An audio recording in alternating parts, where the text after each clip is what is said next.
más importante del culto, a escuchar a Dios. Y por eso vamos a abrir la Biblia en Romanos. Romanos capítulo 10. Y vamos a leer solo 2 versículos.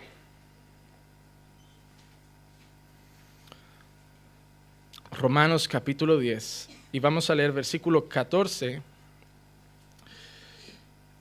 y versículo 15. Dice así: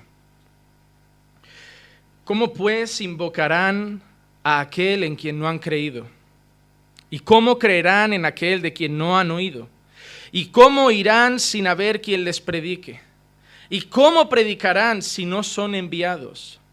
Tal como está escrito: cuán hermosos son los pies de los que anuncian el evangelio del bien. Padre, queremos, Señor, mostrarte nuestra total reverencia en este momento. Queremos, Señor, que si de algún modo, en algún momento de mi boca salen las palabras, así dice el Señor, que lo que venga detrás sean las sagradas escrituras.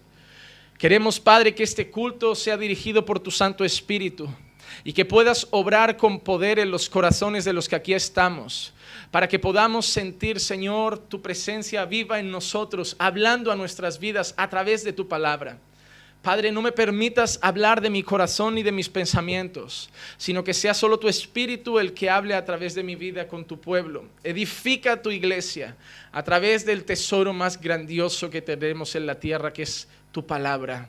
Padre, tu palabra, Señor, no son solo páginas escritas, es tu voz escrita en este papel. Y por eso, Señor, debemos mostrar total reverencia. Y como dice tu propia palabra, si oyeres hoy su voz, no endurezcas tu corazón. Permítenos, Señor, que hoy nuestros corazones sean tierra fértil, para que la palabra que llegue a ellos, Señor, dé fruto al 100%.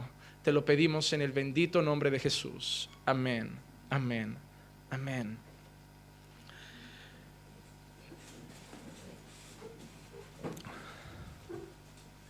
Seguimos con la carta a los romanos y nos encontramos en una parte crucial de esta epístola, que es Pablo explicando a las personas de alguna manera sencilla el proceso de salvación de la gente.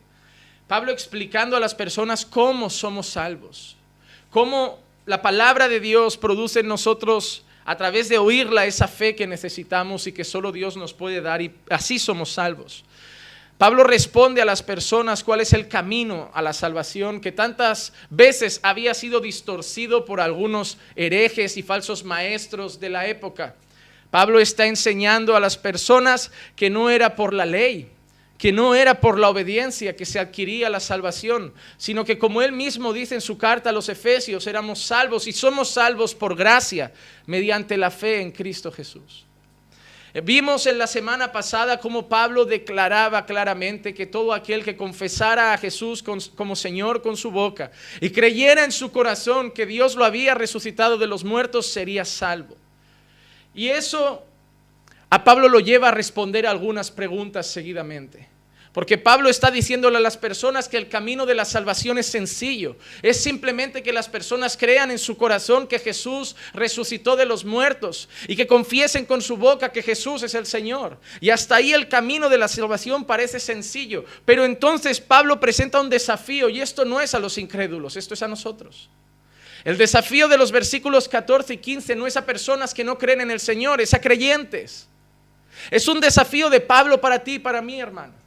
Hoy has venido a esta iglesia no a salir simplemente feliz, no has venido a esta iglesia hoy a salir simplemente gozoso, hoy no has venido a la iglesia a salir con una noticia para tu futuro, hoy has venido a la iglesia a salir desafiado por Dios. Porque a veces es necesario, hermano, a veces es necesario que Dios nos recuerde quiénes somos y cuáles son nuestras responsabilidades. Porque es muy bonito decir yo soy una hija del Señor, yo soy un hijo de Dios, pero decir yo soy un hijo de Dios conlleva responsabilidades. Hermano, no es lo mismo ser el hijo del frutero del barrio que ser el hijo del presidente del gobierno. Ser el hijo del frutero del barrio tiene unas cosas buenas, el anonimato, puedes ir por la calle, nadie te conoce.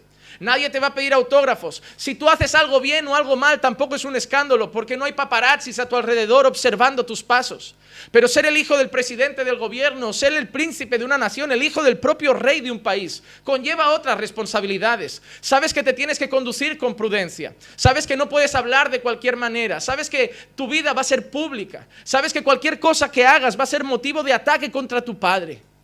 Hermano, un ateo vive para él y sabe que cualquier cosa que haga no va a repercutir en nadie más que en su propia persona. Pero cuando nosotros somos hijos de Dios, tenemos responsabilidades. En primer lugar, la palabra dice en Hebreos que tenemos alrededor de nosotros una gran nube de testigos. Hermano, ¿tú crees que eres un cristiano que va por la calle y que nadie lo mira? No. Sabes, te voy a decir una cosa. El ateo está deseando que tú falles para echarte por cara que eres cristiano. Muchos ateos están deseando que tú hagas alguna tontería para decir, ¿y tú eres cristiano? ¿Y tú dices que crees en Dios? Muchas veces hacen eso. De la misma manera los pastores. Hermano, cuando somos colocados bajo la paternidad de Dios y somos llamados hijos de Dios, tenemos responsabilidades. Debemos guardar nuestro testimonio. Debemos cuidar cómo conducimos entre los gentiles. Tanto que Dios dice que por el contrario, si vivimos una vida de obediencia, también dice que verán nuestras buenas obras y glorificarán a nuestro Padre que está en los cielos. Hermano, de la misma manera que muchas veces critican a Dios, ¿por qué? Porque dicen, ¿cuántos curas han sido encontrados siendo pederastas? ¿Cuántos pastores han sido encontrados robando dinero? ¿Cuántos cristianos fingen ser una cosa aquí y otra cosa fuera? Para eso no voy a la iglesia, para eso no soy cristiano, para eso no dijo ser hijo de Dios. Muchas veces nuestro mal testimonio es motivo de blasfemia contra el Señor, de burla contra el Señor. Los falsos profetas y los falsos maestros, dice la palabra de Dios, que por causa de ellos el camino de la verdad sería blasfemado. Pero por el contrario, también la palabra nos enseña que por nuestro buen testimonio hay gente que puede mirar y decir, hay un Dios que cambia vidas. Hay un Dios que transforma hogares. Yo conocí ese matrimonio, se estaban a punto de divorciar. ¿Cómo se aman hoy como el primer día? Yo conocí a ese hombre, conozco su pasado. Quizá un asesino, quizá un pederasta, quizá un mujeriego o tantas otras cosas. Y mira cómo es hoy. Un hombre honesto, fiel a su mujer, amable con las personas. De la misma manera que nuestro testimonio puede ser el motivo que aleje a las personas de la iglesia, nuestro testimonio también suele ser el principal motivo por el que las personas llegan a la iglesia. Hermano, yo he vivido una cosa trágica como pastor y es predicar o procurar siempre predicar la verdad y ver cómo personas se van de esta iglesia muchas veces por problemas con otras personas de la iglesia. El testimonio puede alejar a gente de los caminos correctos del Señor. Y eso es muy preocupante, hermano. Debemos guardar nuestra vida. Debemos cuidarnos porque tenemos responsabilidades. Y esa palabra no nos gusta. Pero el otro día meditábamos sobre esa palabra, responsabilidades. Hermano, te guste o no, la vida conlleva responsabilidades. Cuando eres soltero tienes una responsabilidad, que no te falte nada. Pero cuando te casas cambian tus responsabilidades. Tienes que cuidar de tu esposa. Tienes que pagar las facturas de tu casa. Tienes que procurar que tu esposa esté emocionalmente bien, psicológicamente bien, espiritualmente bien. Es mucha responsabilidad. Tanto que hay hombres que se asustan y acaban saliendo de sus matrimonios porque no aguantan esa responsabilidad. También creo que es un problema porque la iglesia debería dejar claro a un hombre dónde se está metiendo. El curso prematrimonial no debería ser para decirle al hombre, esto va a ser muy bonito y vais a ver cómo envejecéis juntos. No, el curso prematrimonial yo creo que debería asustar. Debería presentar lo peor del matrimonio para que la persona sepa lo peor. Así los días buenos serán una fiesta y los días malos ya se los esperaba. Pero no podemos decir las cosas bonitas. Debemos enseñar que en un curso prematrimonial que va a haber pruebas, dificultades, días que te vas a entrar ganas de golpear hasta la pared por no golpear otra cosa. Días que vas a tener ganas de coger la mochila, empezar a correr y no mirar atrás. Como cuando salieron de Sodoma y Gomorra pensando, si miro otra vez a mi esposa me convertiré en estatua de sal. Voy a correr sin mirar atrás. Hay días que apetece correr, hay días que apetece huir, hay días que apetece gritar. Pero en todo el Señor nos respalda. Si Dios es el centro de las casas, hermano, todo va a salir bien. Van a haber días malos, pero va a haber siempre también la misericordia y la gracia de Dios manifestada en esos hogares. Pero también te digo una cosa, hermano, si Dios no está, si el Señor no edifica la casa, en vano trabajan los que la edifican. Ya puedes ir a terapia, Ya podéis decir, nos falta comunicación, vamos a hablar por las noches. Si el Señor no edifica la casa, en vano trabajan los que la edifican. Ser hijo de Dios conlleva responsabilidades. Después eres padre, tienes responsabilidades. Pues de la misma manera, cuando venimos a los caminos de Dios, tenemos responsabilidades. Hermano, deja de pensar, que me deje el pastor, que me deje la iglesia, yo con Dios ya me entiendo. No, tienes responsabilidades. Una responsabilidad, obedecer a vuestros pastores. Otra responsabilidad, congregaros.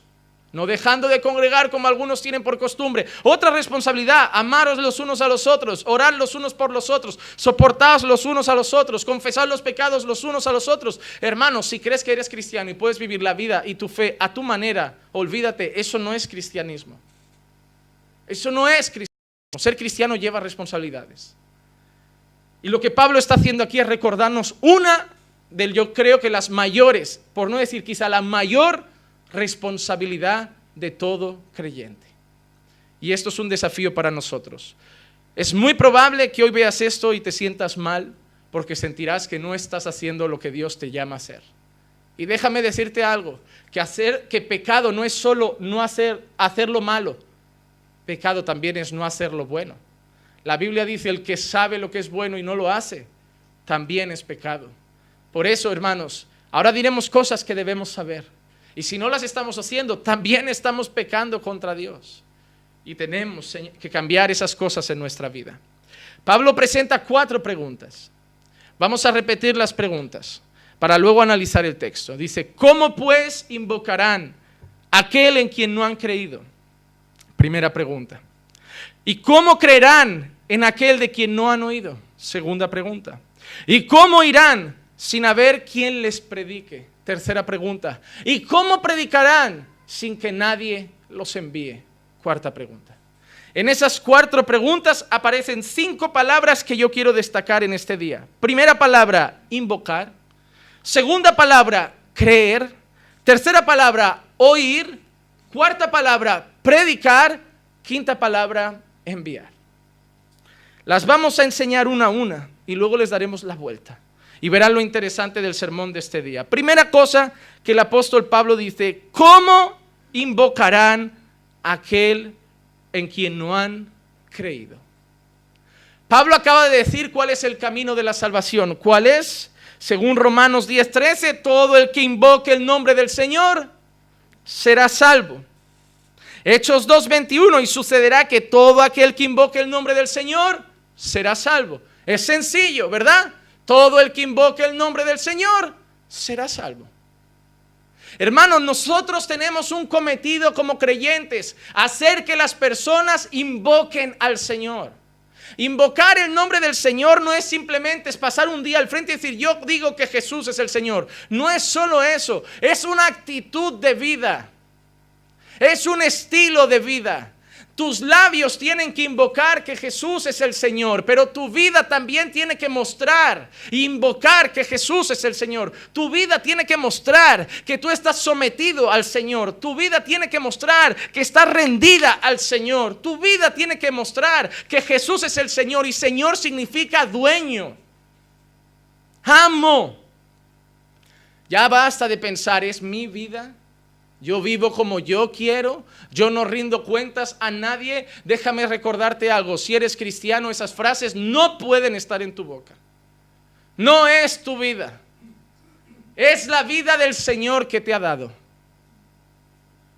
Estás de prestado en ese cuerpo. Ese cuerpo mañana se lo comerán los gusanos. Polvo eres y al polvo volverás. Deja de valorar tanto, deja de pintar tanto el polvo. Deja de pasar tanto maquillaje en esa cara. Es polvo y al polvo volverá. Por mucho que lo arregles, tu cara sigue siendo una masa de polvo. Y cuando tengas 40 años, por muy maquillada que te ponga el de la funeraria, se te van a comer los gusanos con maquillaje, con sombra, con colorete, con rímel. Se te van a comer las pestañas, los ojos, te van a quedar las cuencas. Y si te quedan las cuencas, deja de cuidar tu cuerpo tanto y descuidar tu alma. Pastor, está hablando de descuidar el cuerpo. No llegues a este extremo. Hay que cuidarse. Somos templo del Espíritu Santo y algunos vamos para catedral. Eso está mal.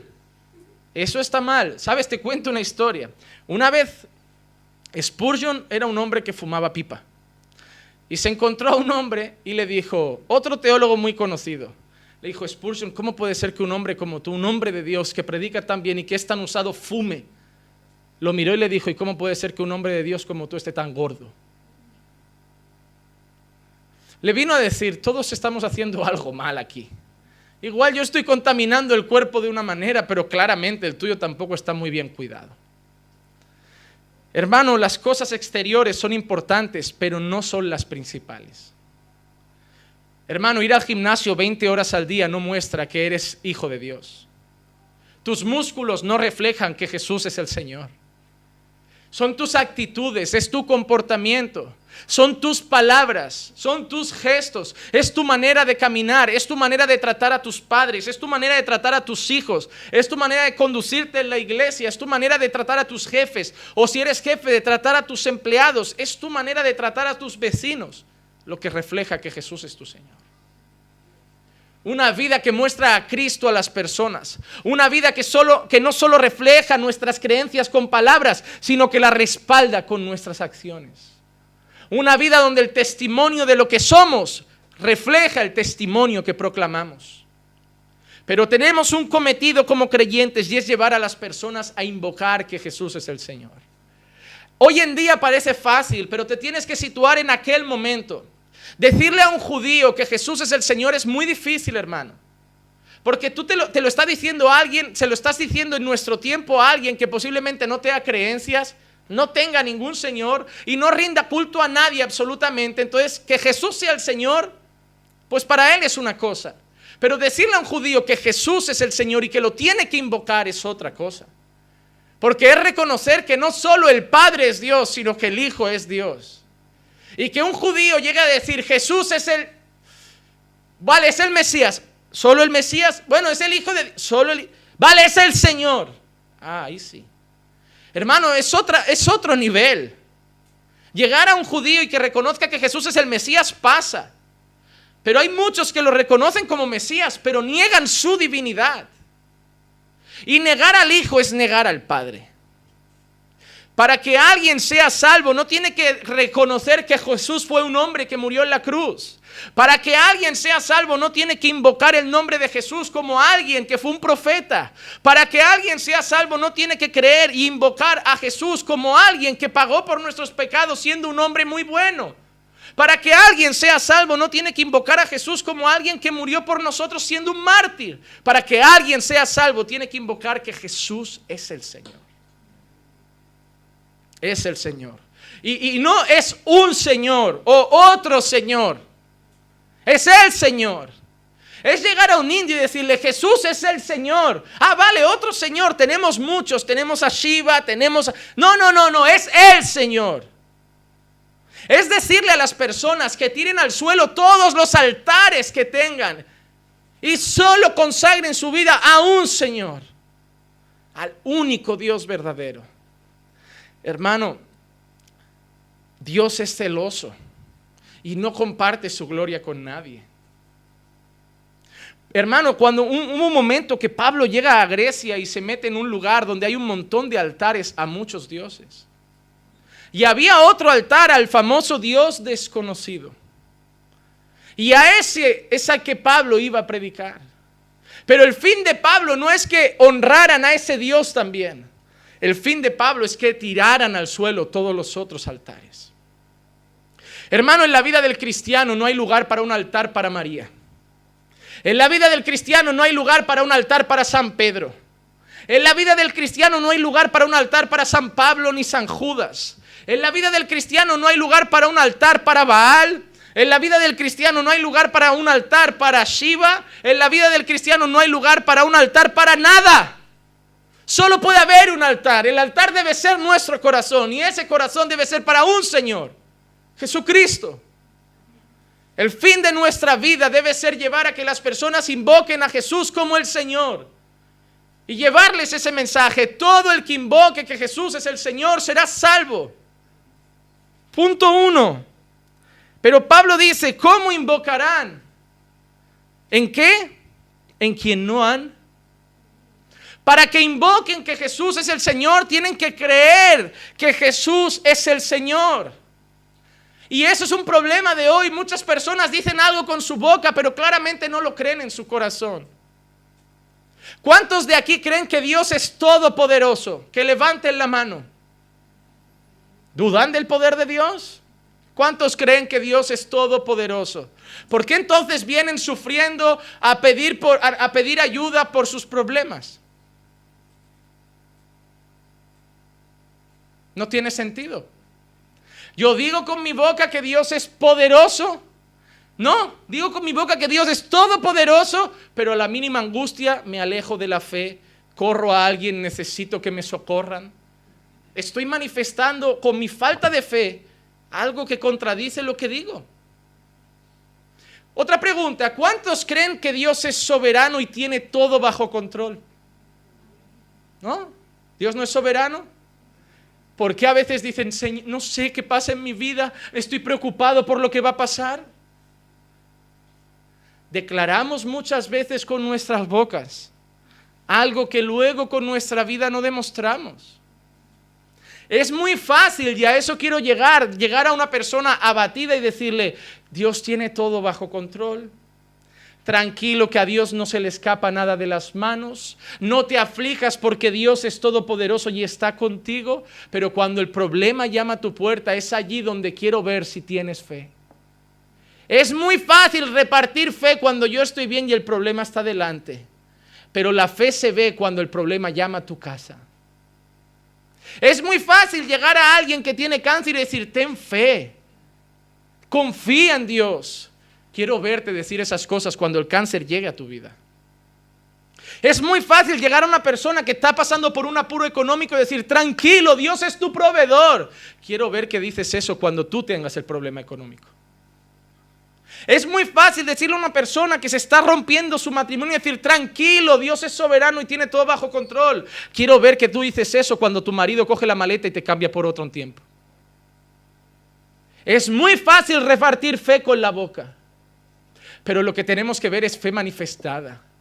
Es fe con obras. Es fe viva. La iglesia está proclamando mucha fe con palabras y falta mucha fe viva. La iglesia llena Facebook de fe. Llena Instagram de fe. Llena Twitter de fe, llena sus estados de WhatsApp de fe, llena sus imágenes de perfil de fe, pone fotos de versículos, pone cosas y vídeos, llena toda su vida de fe, pero cuando hay que tener fe no tiene. Ya basta de tener que proclamar fe, es hora de demostrar fe. Abraham pudo decir, yo creo en un Dios que si me dice sal de tu casa, dejo todo y voy tras él. ¿Así como? Porque a mí me dijo, deja tu casa, deja tu tierra, deja tu parentela y ve adelante a una tierra que yo te mostraré. No me dijo dónde, no me dijo para dónde ir, solo me dijo, ve y anda y déjalo todo. Y yo fui adelante. Yo creo en un Dios bueno, yo creo en un Dios de amor y yo soy capaz por fe de darle hasta a mi hijo. Hasta a tu hijo le darías. Ah, eso lo dices. No, eso lo hice. Yo subí a lo alto de un monte con mi hijo a cuestas, con trozos de madera. Hice un altar, lo tumbé en él, lo até y lo amarré. Cogí una daga y estuve a punto de clavársela en el pecho si Dios no me hubiera frenado. No se trata de decir que tengo fe, se trata de que se vea mi fe. Hermano, yo creo que la iglesia en general peca por incredulidad. A veces siento a los ateos tener más fe en la teoría de la evolución que los creyentes teniendo fe en la teoría de la creación. Porque no veo ningún ateo dudando de que viene del mono, pero veo un montón de creyentes, ¿será que venimos de verdad de Adán y Eva? Pero a ver, que hasta el ateo muestra más fe en sus creencias que muchos cristianos. Hermano, ellos tienen fe en la nada y tú dudas de Dios. Ellos tienen fe en una ¡boom! Y todo en su sitio perfecto y tú dudas de un creador. Es momento de proclamar fe y vivir por fe. ¿Cómo se llama nuestra congregación? No se llama tenemos fe, no se llama predicamos la fe, se llama caminamos por fe. Porque el justo por la fe vivirá y no por vista. Pablo dice que no pueden invocar en quien no han creído. Tú le dices a un ateo, invoca que Jesús es el Señor. Yo no creo en Jesús. Y eso demuestra que para la salvación es necesaria la fe. Sin fe no hay salvación. Pero óiganme, la fe no es lo que salva. La oración de fe no es lo que salva. Salva la gracia. Métanse esta frase siempre en la cabeza. ¿Quién salva? Salva a Dios. ¿Por qué salva? Por gracia. ¿Cómo salva? Mediante la fe. ¿A través de quién salva? En su Hijo Jesucristo. ¿Y para qué salva? Para buenas obras, las cuales Dios preparó de antemano para que anduviésemos en ellas. Dejad de pelear con arminianos, calvinistas y todo el mundo para ver si es por obras o es por fe. Está todo junto. Dejad de romper la Biblia y decir, yo soy del equipo de las obras, yo soy del equipo de la fe, yo soy del equipo de la gracia. No, es el equipo conjunto. Es Dios por gracia mediante la fe en Cristo y para buenas obras. Y quien separe eso es un hereje. Ah, es por gracia y puedo pecar. No, es por gracia para vivir en santidad. Ah, no, es a través de vivir en santidad. No, porque si es por obras, entonces no es por gracia. Es por gracia para, no es por obras para la gracia. No es las obras de santidad quien me llevan a la gracia de Dios. Es la gracia de Dios la que me ayuda a vivir en santidad. Y quien rompa eso es un falso profeta, un falso maestro y un hereje que rompe las escrituras. Ah, es que aquí solo dice que es por fe. Es que aquí solo dice que es por obras. Claro que sí. ¿Qué quieres? Una frase que diga toda la Biblia entera. La Biblia es un libro. Y tienes que entender qué dice de Génesis a Apocalipsis. Y ya basta de intentar romperla. Ah, pero es que tú dices que es por gracia mediante la fe, pero aquí dice que sin santidad nadie verá al Señor. Es que una va con otra. Es que quien ha sido salvo por gracia a través de la fe va a mostrar esa gracia y esa fe en una vida de santidad. Pero si tú le dices a la gente que solo cumpliendo normas es salvo, puede ser que no haya creído, que no esté en la gracia de Dios y que se disfrace de creyente y acabe en el infierno diciendo, Señor, yo iba a la iglesia, yo me puse falda al tobillo, ya dejé de maquillarme, no me depilaba, yo hice lo que me dijo el pastor, pero no te conocí nunca. No te conocí nunca. ¿No ves que había odio en tu corazón? ¿No ves que amabas el mundo? ¿No ves que amabas el pecado? ¿No ves que cada vez que el pastor se daba la vuelta volvías a hacer las cosas que no debías? Cumpliste normas. No podemos separarlo. Pero la fe es indispensable. Sin fe no hay salvación. Sin fe no hay salvación. Hermano, la gente no se va a ir al infierno por su mal comportamiento. La gente se va a ir al infierno por no creer en Jesús. Es por no creer. El mayor pecado de mis padres, de tus amigos, de tus conocidos, no es la mentira, no es la fornicación, no es la homosexualidad. El mayor pecado de los de fuera es la incredulidad. Es no creer. Porque si creen, todo lo demás va a ser transformado. ¿Sabes lo que lleva a muchos creyentes a vivir en fornicación? Que no creen que ningún fornicario entrará en el reino de los cielos. Porque si creyeran que la Biblia dice ningún fornicario entrará en el reino de los cielos, no fornicarían. Es la falta de fe en la palabra de Dios lo que te hace pecar. En el fondo crees que esto es un libro viejo. En el fondo crees que esto es un libro para el siglo I o para el 2000 antes de Cristo. Hermano, esto es Dios hablándote. Esto es la voz de Dios de nuestra generación. Ah, pero yo quiero que venga Elías. Aquí está Elías. Ah, yo quiero que venga Isaías. Aquí está Isaías. En otro tiempo Dios habló por sus profetas. En nuestro tiempo Dios habló por el Hijo. Y ahora está aquí todo.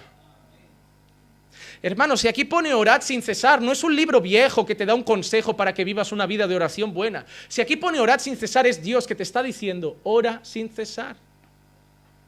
Así que deja de venir al pastor, pastor, es que yo oro, pero me gustaría escuchar la voz de Dios audible. ¿Qué quieres oír? No, que Dios me diga algo, vale, pues, ¿te leo qué? ¿Te leo qué? Porque esto es la voz de Dios. Y si yo la estoy leyendo, es la voz de Dios audible. Tú lo que quieres es una experiencia mística. Tú quieres ver la cara de María en un cuadro. Tú quieres ver a Cristo en el pozo de un café.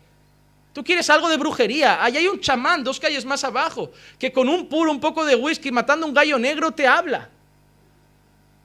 Pero si tú quieres escuchar a Dios, abre tu Biblia, léela, y esta es su voz. Y su voz dice que sin fe no hay salvación.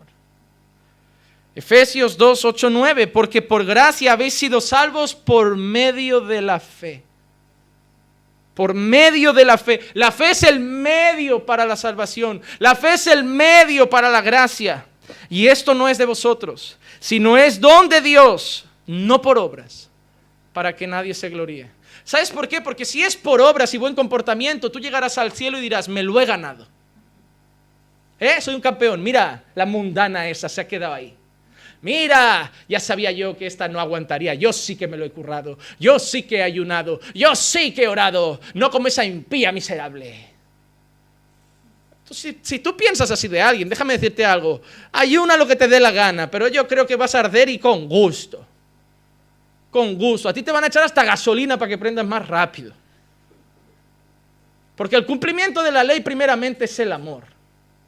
Y si hay eso en tu corazón y no hay amor, el amor de Dios no está en ti. Si el amor de Dios no está en ti, ya puedes ayunar, orar, peinarte, maquillarte, no maquillarte, quitarte los pendientes, no depilarte, parecer chihuahua que te vas al infierno. Si no hay amor, arderás, y arderás con queroseno, de verdad, en serio. Porque también hay una tropa de creyentes llenos de santidad y carentes de amor. Que esos también van a arder bonito, Hermano, hay gente, para que veas cómo estamos hoy de perdidos, hay gente que es tan dulce, cada vez que alguien llora en la iglesia lo abrazan, lo aman, al pecador, al que corrige el pastor, ay pobre, creen que son más espirituales y más buenos cristianos porque aman a todos, pero viven en pecado, al infierno. Y tienes otro lado la gente que los mira así como, y odian, se guardan pero odian, al infierno. Santidad y amor, o las dos o ninguna. Una sin la otra no van juntas. Dios no pone en nuestro corazón amor y no el deseo de vivir en santidad. Y Dios no pone en nuestro corazón el deseo de vivir en santidad y quita el amor. Es santidad y amor. Nunca miramos a nadie por encima del hombro. Nunca. Primeramente, creemos la palabra. La Biblia dice, cada uno considere a su hermano como superior a sí mismo. Otra cosa que creo en la palabra, el que esté de pie, cuídese que no caiga. Otra cosa que dice la palabra, sobrellevad las cargas los unos de los otros. Si tú odias y no manifiestas esas muestras de amor y de fraternidad, tú no eres cristiano. Que yo no estoy mandando a nadie al infierno. ¿Quién se ha creído No, es la Biblia. Es la Biblia. No, yo no mandaría a nadie, hermano. A mí no me ha dado Dios una lista. Oye, la lista negra, ponme los 4 nombres que te caen peor, que esos los juntamos, los amarramos y tú mismo enciendes el mechero. Esto no. Eso no. Gracias a Dios que no me da el permiso de elegir algunos nombres. Gracias a Dios. No, hombre, no, yo querría que todos estuviéramos en la eternidad juntos. Cada uno en su barrio, pero juntos. Romanos 3:28 dice, porque concluimos que el hombre es justificado por la fe, aparte de las obras de la ley. La justificación del hombre llega por la fe. Por eso, hermano, que no te engañen diciendo, yo iba a la iglesia y fui al culto del bautismo del Espíritu Santo. Y era un culto que después de que hemos creído y después de que nos han bautizado, vamos a un culto en que decimos, gloria, gloria, gloria, gloria, gloria, gloria, y ese día recibimos el Espíritu. Tío, te han engañado. Te han llevado al trance, te ponen chumba, chumba detrás, y eso parece una discotecno. Te han hecho sentir el éxtasis, pero eso no es nada. Pastor, ¿y cuándo recibimos el Espíritu Santo? Dice que cuando creemos somos sellados con el Espíritu Santo de la promesa.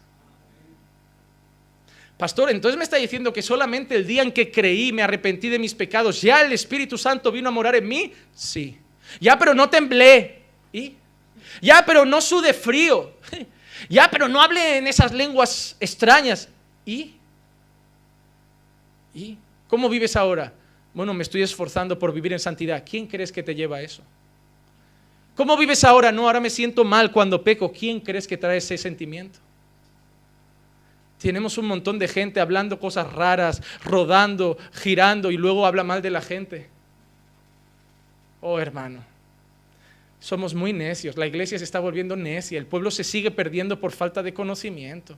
Nos dejamos llevar. Creemos que porque alguien habla muy espiritual, ora o tiene experiencias muy místicas, ya es un ungido de Dios, hermano. Y a lo mejor es un caballo del diablo.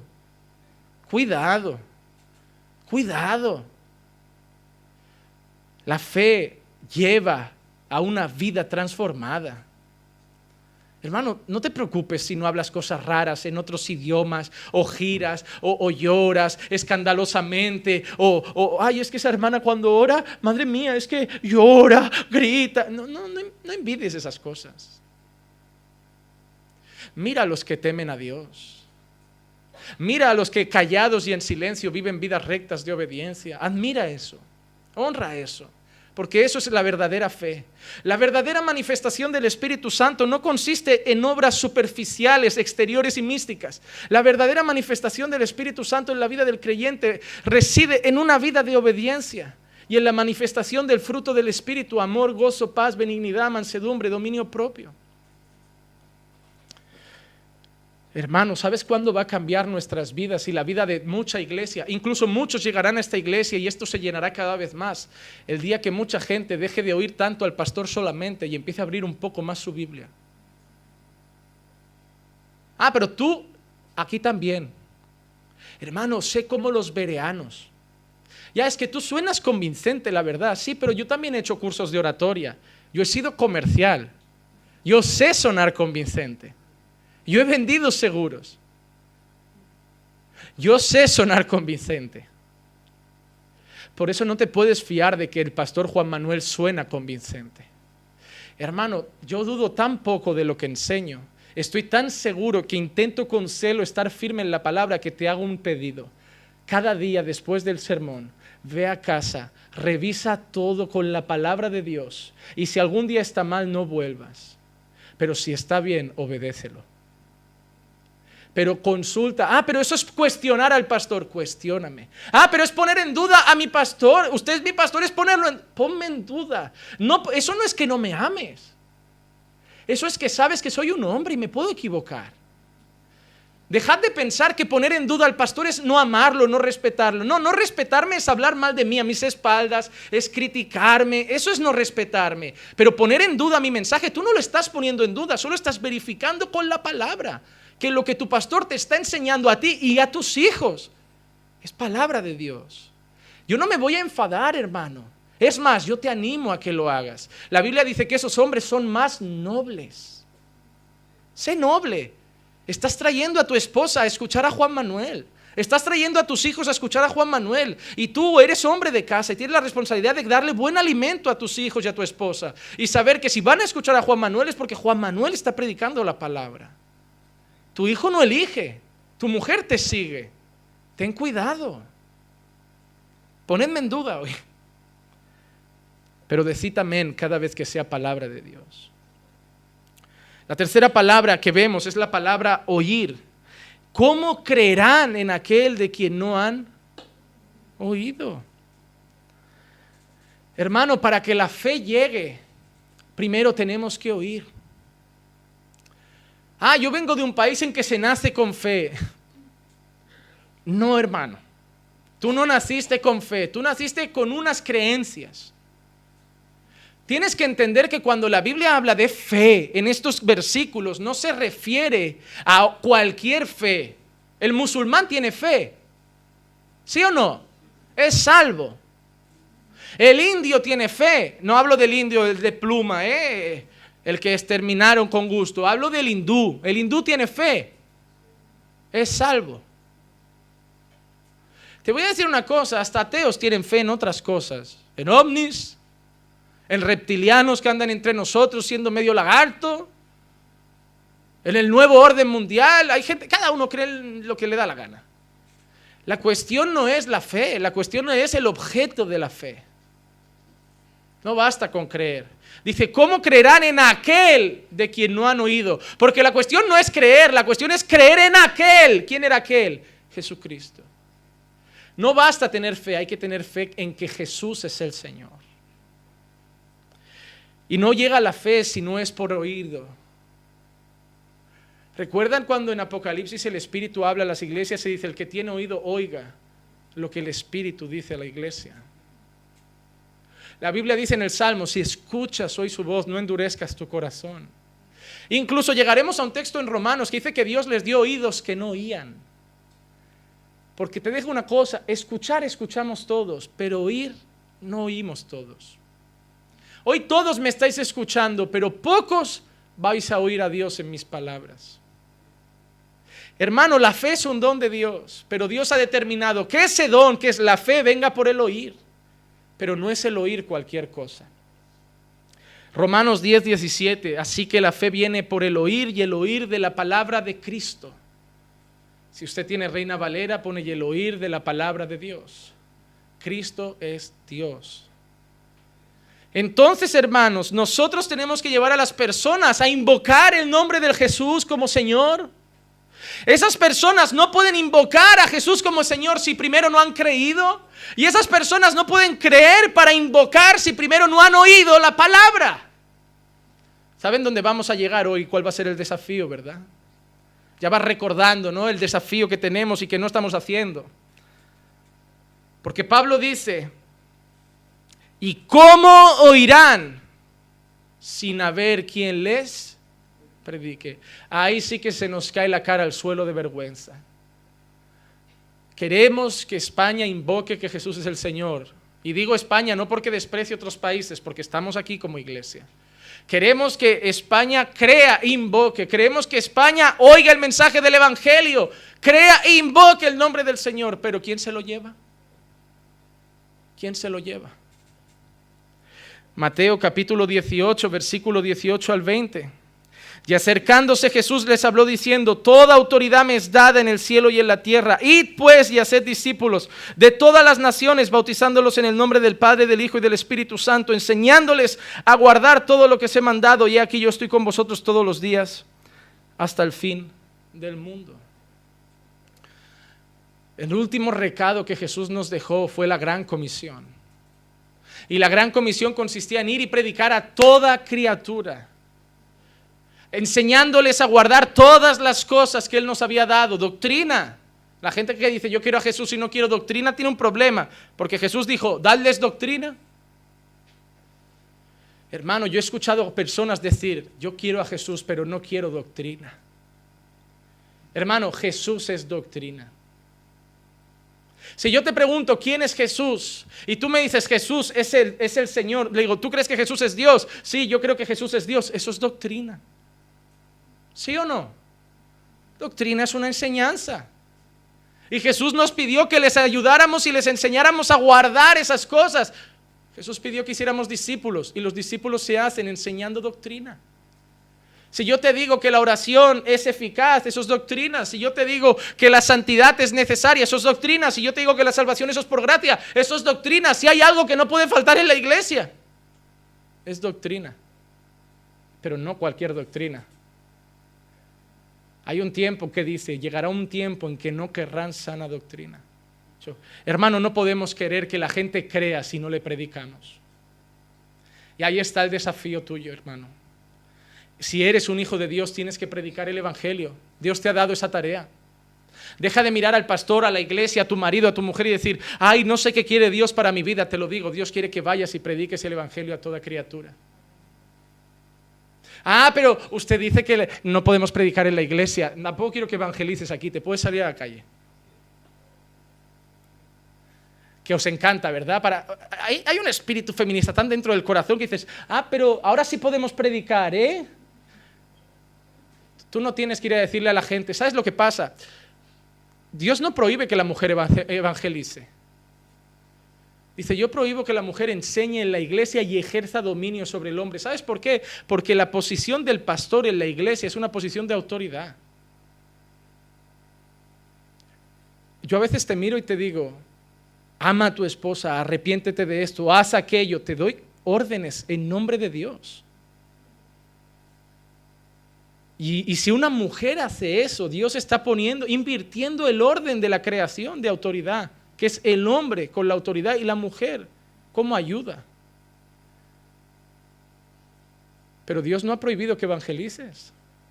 Tanto que Jesús se encuentra con una mujer samaritana en un pozo y después esa mujer comparte lo que le ha pasado con toda Samaria. Ella habla a las personas. Pero es que tú no tienes que ir a decirle a la gente ni darles cursos de teología, tú tienes que ir a predicar el evangelio. Solo tienes que ir a decir, somos pecadores todos, estamos destituidos de la gloria de Dios y solo hay un camino a la salvación que es arrepintiéndonos de nuestros pecados y creyendo en Jesús. Y ahora ve a la iglesia y ahí te van a adoctrinar, te van a enseñar, te van a discipular mejor. Pero hermano, si no estás predicando el evangelio, estás pecando contra Dios. Hermano, todos los de esta sala tenéis que predicar de Cristo a las personas. Y a los hombres también os digo una cosa, dejad de esperar a tener el púlpito para predicar. Pasáis horas estudiando, horas leyendo para que el pastor os dé una oportunidad para predicar en la iglesia y no predicáis ni una vez en la calle. Eso me muestra que no queréis predicar, queréis un título, una posición, queréis ser vistos. Porque para predicar no necesitamos un micrófono. Para predicar no necesitamos un púlpito. Para predicar no necesitamos la iglesia delante. Para predicar necesitamos un corazón dispuesto, que ame a Dios sobre todas las cosas, que ame al prójimo como a sí mismo y que sufra por la salvación de los que se están perdiendo y quiera compartir simplemente el mensaje del evangelio. Es que yo no sé mucha teología, el evangelio es simple. Lo vimos el otro día. Es sencillo. Hermano, y cuando empieces a ver que Dios te va a usar para sacar personas de las tinieblas y llevarlas a la luz, cuando empieces a ver que Dios te va a usar y va a manifestar su gloria en tu vida para llegar personas hasta Jesús, hermano, vas a ser feliz cuando te sientas usado por Dios. Pasáis más tiempo peleándoos con otros cristianos de otras denominaciones por las diferencias de doctrina que predicando el evangelio. Y estáis perdiendo el tiempo. Dios nos ha traído a esta tierra para debatir con otros creyentes de otras denominaciones de si eso es bíblico o no es bíblico. Os ha traído aquí para hablar a las personas que ni siquiera saben lo que es la Biblia y hablarles de Jesús. Dejar los debates para los demás. Te lo digo de corazón, yo ya he perdido tiempo con tanto debate. Es tiempo de salvación, no es tiempo de debate. Es tiempo de predicar a Cristo. Y Pablo termina con una última pregunta. ¿Pero cómo predicarán si no son enviados? Y yo creo que eso es un desafío para la iglesia, sobre todo para el liderazgo de la iglesia. Pastor, está muy bien que nos diga, salid a predicar el evangelio, pero a mí es como si me hubiera dicho, sal y habla en chino. No sé cómo se hace. No sé cómo resumir el evangelio. A mí me han enseñado toda la vida a decir Jesús te ama y tiene un plan maravilloso para tu vida. No sé qué les tengo que decir. Y ahí entra la iglesia. La iglesia tiene que capacitar para poder enviar. Hermano, porque lo más peligroso es lo que está pasando hoy en nuestras calles. Un montón de gente predicando un mal evangelio. La iglesia solo les dice predicad, pero no los capacita, no los envía y la gente está haciendo un destrozo. Muchas personas se están yendo al infierno creyendo que son salvas por el mal evangelio que le han predicado. Hechos capítulo 13, versículos 2 y 3 dice, mientras ministraban al Señor y ayunaban, el Espíritu Santo dijo, apartadme a Bernabé y a Saulo para la obra que los he llamado. Mira lo que dice ahora. Entonces, después de ayunar, orar y haber impuesto las manos sobre ellos, los enviaron. Yo no me voy a poner bajo las manos de ningún hombre. Hasta Pablo pasó por ahí. ¿Qué crees? ¿Que Pablo era un autónomo de la fe? No era autónomo, Pablo fue encomendado.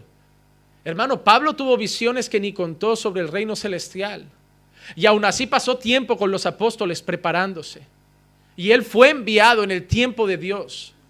Pablo no dijo, yo he tenido las visiones, yo tengo un llamado, yo me largo. No necesito apoyo, no necesito que nadie me envíe, no necesito que nadie me guíe, nada. Yo tengo un llamado, no me gustan las demás iglesias, en mi ciudad no hay iglesias sanas, yo independiente. Hermano, eso es la mayor tontería que puedes hacer en la vida. Y esa es la peor muestra del cuerpo de Cristo. Porque el cuerpo de Cristo es uno. ¿Cómo vas a ser tú independiente? Me amputo el dedo, lo dejo suelto y digo, el dedo va aparte. Ese dedo tarde o temprano se va a pudrir. Nadie puede ser independiente en la obra de Dios. Nadie. Pastor, pero yo tengo un llamado. Estás en una iglesia, tienes un llamado. Pues pueden pasar dos cosas. O que en la misma iglesia lo manifiestes y sirvas. O que la iglesia te capacite y te mande a otro lugar y tú lo desarrolles en otro sitio. Pero tienes que ir con respaldo. Tienes que ser enviado. Te hago preguntas. ¿Quién te va a corregir cuando te equivoques? No, a mí me corrige Dios. ¿Y por qué al resto no? ¿Por qué tú corriges a los demás y a ti Dios? ¿No es justo? Es que yo soy el pastor. ¿A quién rinde cuenta usted, pastor? Yo rindo cuentas a Dios. ¿Y la iglesia? A mí. ¿Quién te has creído? ¿Quién te has creído? ¿El Papa? ¿El filtro entre Dios y la iglesia? ¿Te has creído que eres tú? Solo hay un mediador entre Dios y los hombres y es Cristo Jesús hombre. Aquí no hay intermediarios. El pastor Marcos que está trabajando conmigo, ¿acaso alguna vez he dicho copastor? Porque copastor es debajo. ¿Acaso han dicho alguien de la iglesia, el pastor Juan Manuel es el pastor presidente? No, ¿sabe por qué? Porque eso es encima. Y esas jerarquías no vienen de Dios. Dios no formó un pastor con copastor, con un pastor presidente, con un pastor titular, con un pastor suplente, con un pastor delegado, con un pastor territorial, con un pastor nacional, con un pastor internacional, con un pastor universal. No, Dios formó pastores. Yo tengo derecho a ir a Marcos y decir, Marcos, cuida esa área de tu vida que no está dando buen testimonio. Y el Marcos tiene el mismo derecho de venir, Juanma, cuida esa área de tu vida que está dando mal testimonio. Pero tengo que tener a alguien al lado que me pueda corregir y a quien yo tenga que rendir cuentas de mi testimonio. Y de la misma manera tenemos un diácono y tenemos personas de confianza que también pueden venir. Juanma, frena eso, que no creo que sea prudente. El otro día cometí un pequeño error. Y alguien me vino con mucha confianza y cariño y decir, yo creo que no fue prudente hacerlo en ese momento. Estuvo bien, pero en ese momento trajo tensión. Y yo dije, me di cuenta y gracias por hacérmelo saber. Es verdad, lo siento, me equivoqué. Otra vez no pasará. Si fuera otro hombre, quizá iba el hombre a decir, ¿quién eres tú? Diaconucho.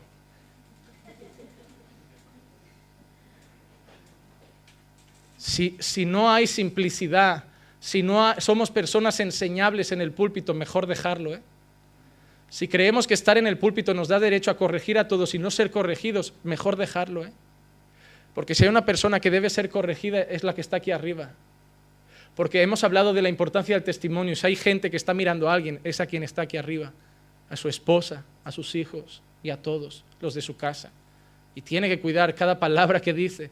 Y ustedes tienen que ser ayuda para eso. Cuando la iglesia es madura y cuando la iglesia se ama, no duelen las correcciones, porque se hacen con humildad, se hacen con mansedumbre y se hacen con el único deseo de restaurar y de levantar a los que están caídos. Cuando la gente no es madura y ni es creyente y les dices podéis corregiros, van a matar. Van como si fuera un toro a meter puntilla, puntilla, puntilla, puntilla hasta clavarle la espada. Pero donde está el amor, podemos corregirnos, porque va a ser para el crecimiento y la gloria de Dios. Pero sin amor no sirve. Hermanos, no pueden predicar si nadie los capacita, si nadie los envía. La iglesia tiene ese trabajo. Hemos anunciado hoy, Brian anunció, hay un curso, ¿no?, de evangelismo que se está dando los viernes. No está capacitado, venga. Busque a los pastores, pida ayuda, material. Pastor, no, yo quiero cumplir, no quiero seguir pecando contra Dios, no quiero seguir omitiendo mis responsabilidades. Mi vida no es solo estudiar, mi casa, mis facturas. Soy un hijo de Dios y tengo una responsabilidad, que el reino de Dios crezca. Hermano, Dios ha determinado salvar a la gente a través de la predicación del evangelio y tú eres el vehículo. Hermana, Dios quiere usarte. Joven, Dios quiere usarte, no para besarte, no para fornicar, no para flirtear, no. Dios quiere usarte para predicar. Deja a los jóvenes mundanos vivir como mundanos. Sea un joven para su gloria y predica. Gana almas para Cristo. Mujer, gana almas para Cristo. Hombres, ganemos almas para Cristo. Nuestra iglesia se ha llenado, pero se ha llenado de personas de otras iglesias que han salido de mala doctrina y han venido a otro lugar. Y está muy bien. Y me gozo viendo cómo la gente conoce la sana doctrina. Pero me gozaré mucho más cuando venga gente que no conocía nada de doctrina. Que venga y se entregue a Dios por primera vez en este lugar. Porque no conocer la sana doctrina no significa que no fueran salvos. Yo fui salvo en una iglesia pentecostal. Luego conocí otra doctrina, pero yo me entregué a Dios en una iglesia pentecostal, con gente rodando y cayendo. Yo no desmerezco eso. Yo allí conocí a Dios. Luego, más adelante, conocí toda la verdad de Dios. Hay muchos que vinieron aquí de iglesias de mala doctrina, pero eran salvos ya. Pero yo quiero ver gente que no conocía nada y es salva a través de la predicación de esta iglesia. Quiero ver ateos que decían no hay Dios, decir Jesús es el Señor.